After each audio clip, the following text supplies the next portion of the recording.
Initiating System 1.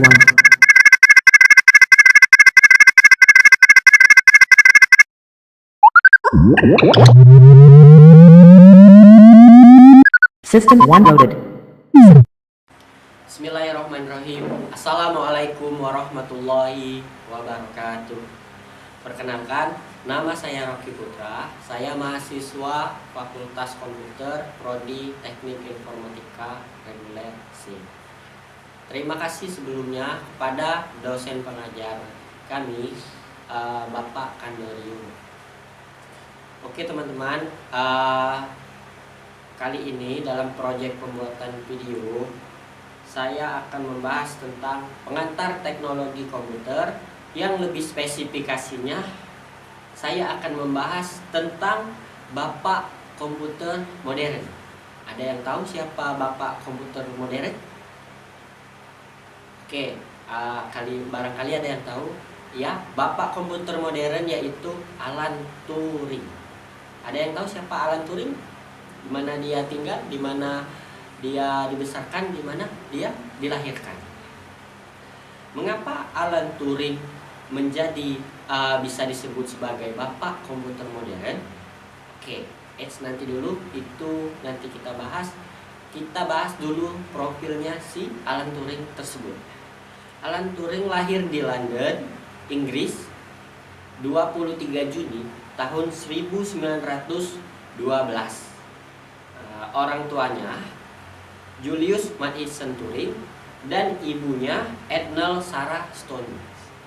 Saudara kandungnya yaitu John Turing. Oke teman-teman, kita fokus ke Alan Turing.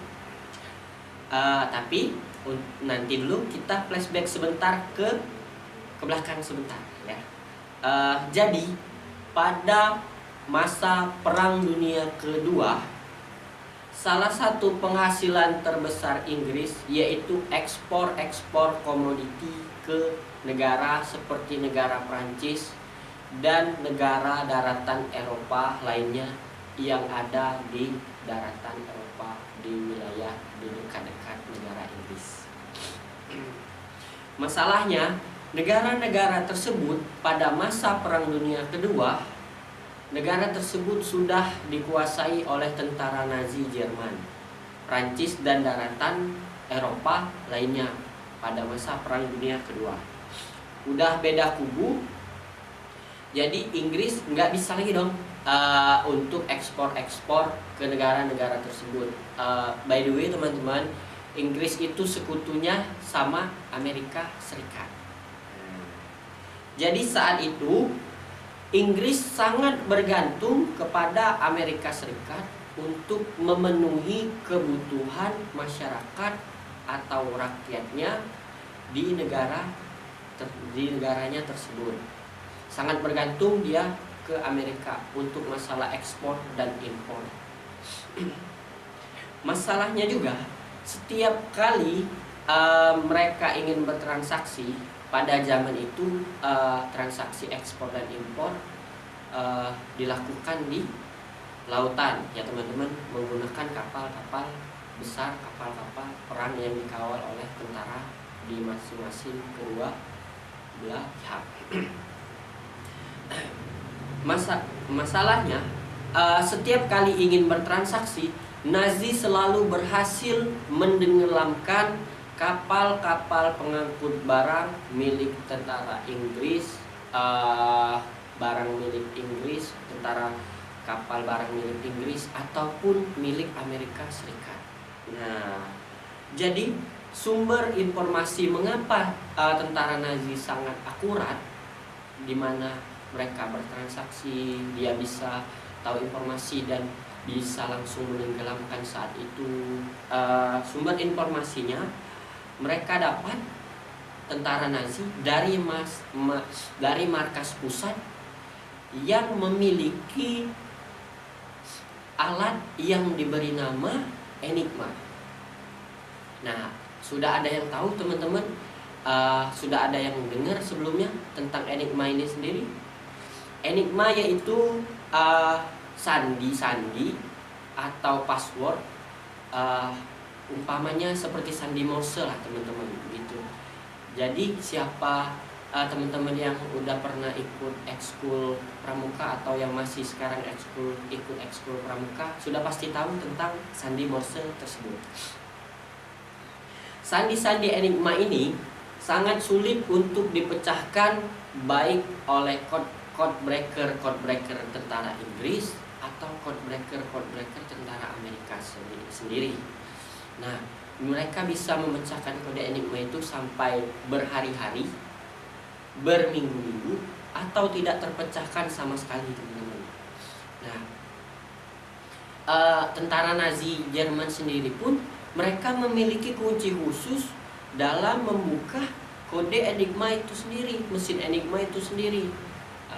Jadi setiap kali ada informasi yang datang, tentara Nazi selalu mudah. Kalau tentara Inggris sama Amerika, code breakernya sangat sulit memecahkan sampai tidak sama sekali. Mereka tinggal memasukkan kunci yang kata-kata sebelumnya random, acak, menjadi kata-kata yang tersusun sesuai dengan informasi yang diberikan oleh masyarakat, oleh markas pusat tentara Nazi. Oke teman-teman, tadi flashback sebentar kita kembali ke Alan Turing. Alan Turing sudah sejak kecil, remaja, sudah sangat cerdas. Dia memiliki kecerdasan matematika, kalkulus, dan kriptografi. Kecerdasannya pun semakin terasa sejak berkuliah di Cambridge University. Sejak di bangku kuliah, dia telah memikirkan teknologi komputer untuk zaman modern.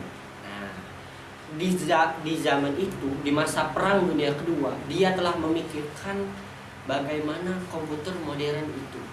Nah, kecerdasan inilah yang membuat dia direkrut militer Inggris.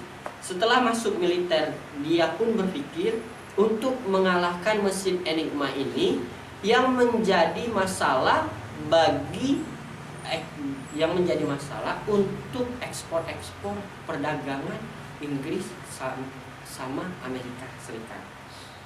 Nah, disinilah lalu dia riset dan dia menciptakan mesin yang dia namai sebagai namanya bom, teman-teman. Itu bom bukan yang meledak ya, teman-teman.